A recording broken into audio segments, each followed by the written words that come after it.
These are what's left of the factory, pretty sure 25-year-old pigtails that go to the UVC harnesses.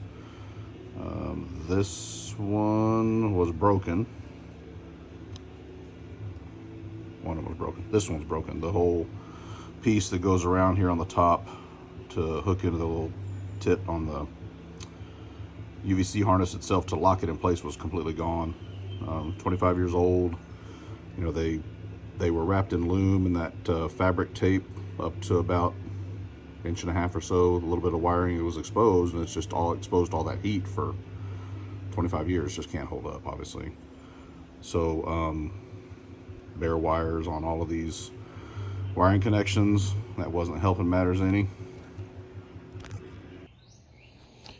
All right, bit of a positive update on Oscar. Things are looking better, significantly. We're pretty much back together under here, which is good to see. Got a cover to put on still. Under valve cover harnesses were bad, pigtails were bad, did all that. Fuel filter, I ended up having to replace the pigtail for the coolant temp sensor down here. This was bare wires. Wasn't able to find the exact connector for under $90, which was ridiculous. That was one at Advanced Auto Parts that looked pretty close, and I had to grind down the little ears on the sensor to get the job done, showing coolant, registering coolant temperatures now. So this thing is all back together. Missing a piece of the air box. It's been missing since I got it. Somebody pitched it years ago, I guess. Power steering pump. Spent $11 on a seal kit for that, and put some of them in, maybe half of them in, and I think it might be leaking just a little bit still, but it's not gushing fluid like it was before. Pretty much just pouring fluid in it before, and it would run out in like 2 days. It was just ridiculous. Obviously some significant cleaning under here. This thing was atrocious, but a buddy of mine came over and with the scan tool determined that the IDM is bad. And when it would run, it run awful, which it's only running on 4 cylinders, makes sense. So the entire passenger side bank of cylinders wasn't firing at all. And when it would run, you could stand here and hear that real hard, high-pitch hit of the injectors firing over here, and then no noise over here at all, nothing. And I moved it the other day, went up the tiniest little hill, had to get a running start 3 times in order to get it up the hill. That's how awful it was on power, because it's only running on 4 cylinders. And you know, it ran for 4 or 5 minutes, and there was some oil and stuff on the passenger side exhaust, or the driver's side exhaust manifold, and it was smoking and burned off. And I put my hand on the passenger side exhaust manifold, ice cold. After running for 4 or 5 minutes, it should have burned the crap out of me. So that side was not firing at all. And that's the side that a few videos ago I posted. The compression on that side of the engine was lower, but it was even. They were like, and I don't remember, I'd have to look in the video to find those numbers, but they were consistent, 2, 4, 6, and 8. I believe that's right. But they were all lower than the driver's side. And my mechanic buddy was explaining to me, and it makes sense, that if that side's not firing and hasn't been in 3+ years now that this thing has been running and on the road, that those rings just lose all their sealing ability, and they're not making compression like they should. And you know, diesel getting its ignition source in the combustion process from heat of compression, there's not enough compression in there to make the cylinder fire off. And it's if the IDM is not telling that bank of injectors to fire, then that makes total sense. So he had a spare IDM and brought it over here the other day. And oh, it smells awful in here. That's on the potential to-do list, is do some work inside this thing. So 263,000 miles on this thing, and still got some work to do on the starter. It's acting up a little bit now and then.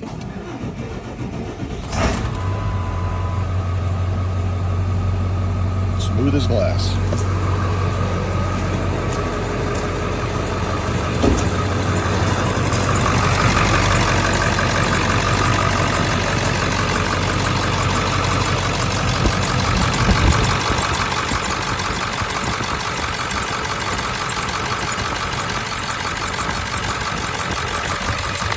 Nothing coming out of there at all. No pressure of any kind. It's not smoking at all. Doesn't smell bad anymore. I put a little water on that belt. The belt's dried out and squeaking. Might get better over time. And I think it's time for a test drive. So far, excluding my time, and I still need to figure out the IDM situation. I think there's a couple of companies across the country that rebuild them, and I'll probably be looking into that since I'm not under any kind of time crunch. Excluding my time, I think I've got $1,100 in this thing, maybe 12. And by the time I get an IDM, like if I have to have mine rebuilt from memory serving, if memory serves correctly, that's $250 to $300.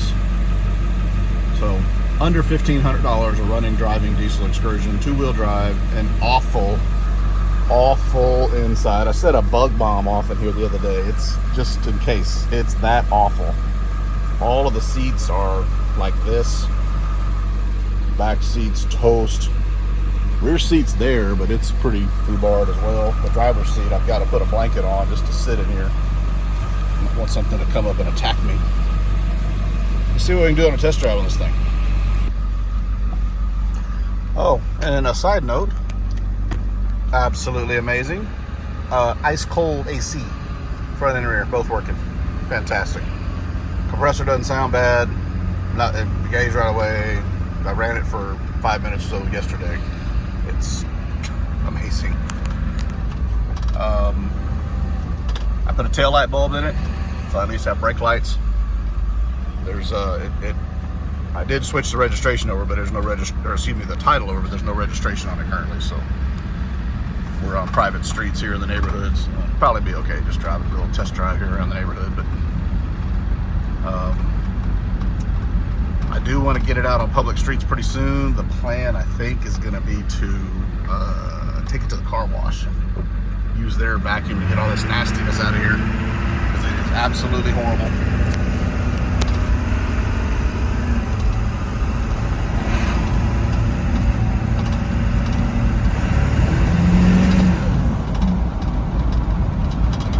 Sounds like a 7.3. Amazing. Oh, I did also go through the front wheel bearings, the driver's side. When I had it up off the ground, the front wheel was kind of flopping around a little bit, and it seemed like the wheel bearing was quite loose, and it was. It's probably never been packed, who knows. But I had to take that driver's front wheel off in order to get the fender liner out to get to the IDM, and it's still currently out because I'm currently using my buddy's loaner, if you will, IDM, and I'm working on pinning one down. So that was another, and I spent some time, no money. I just greased the caliper guide pins, and brake pads are pretty much toast, but there's still something on there.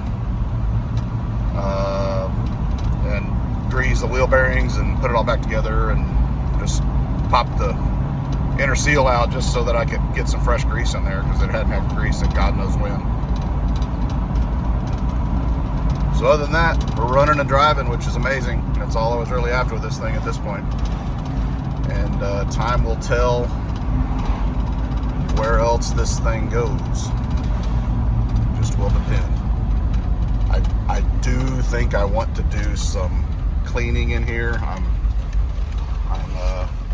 guilty as charged, OCD, anal retentive, all those things, and this thing is just absolutely disgusting. It gives me the willies just riding in here. It's so gross. The other day I had the windows down, and it's still nice here in South Texas for spring, and gust of wind came through and blew up a bunch of dirt and God knows what from the back all over me. I was holding my breath. It's disgusting. So might be doing some more cleaning in here. We'll see.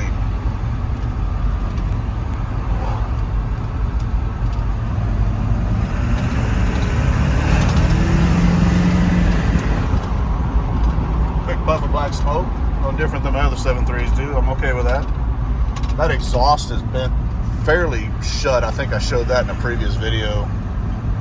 It's still flowing, but I'm probably at some point we'll get that after, get a torch after that, heat that up, see if we can bend that straight turr. I don't expect it to be perfect, but get the kink out of it so that it'll flow a little bit better. It's still got all the factory exhaust on it. Time will tell. Temp's coming up, oil pressure's up, it's charging. Fantastic.